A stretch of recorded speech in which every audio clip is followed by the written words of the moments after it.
Hey guys, welcome to this video. In this video, we are going to learn how to add a WhatsApp button in a WordPress website. So let me introduce myself first. My name is Muhammad Jawad Abdani and I am a full stack WordPress developer having around 7 years of experience. I am also running a digital agency and proudly serving my clientele all around the globe. I'd love to share what I've learned so far in my career. So without wasting time, let's dive into it.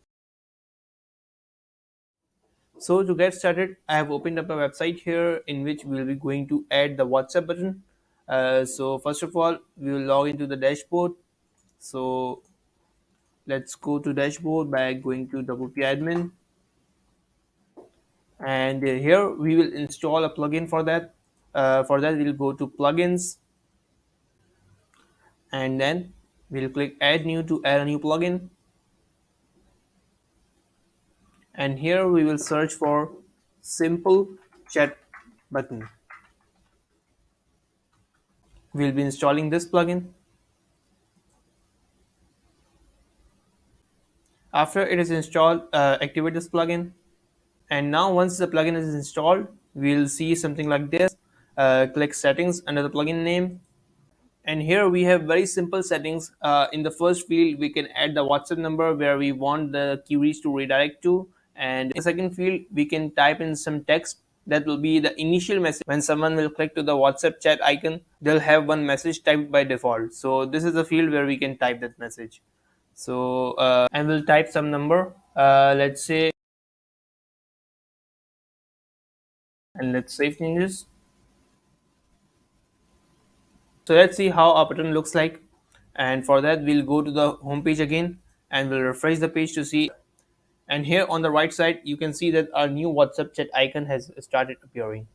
So let's see how we can configure the button and the text appearing there. So for that, we'll go to the plugin settings again, and we have a second tab called button settings. We'll go to that and see what settings we have there. And here you can find few simple fields. The first field is button status.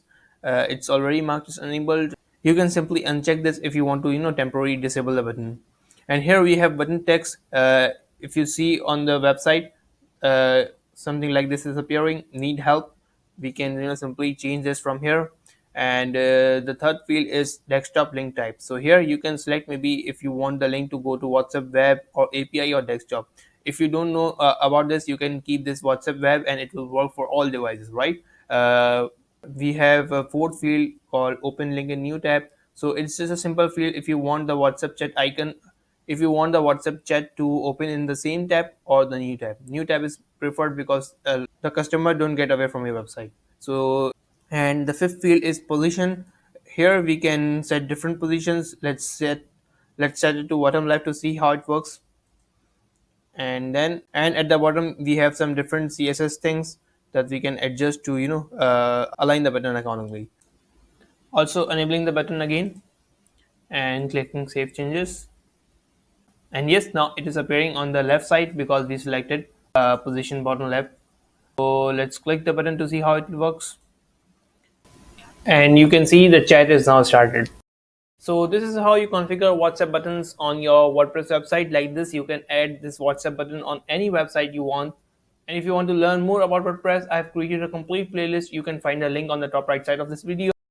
So don't forget to subscribe, as I'll be posting more valuable content to this channel and I'll be adding more detailed courses in WordPress. So make sure you subscribe. Thanks for watching. Take care. Bye.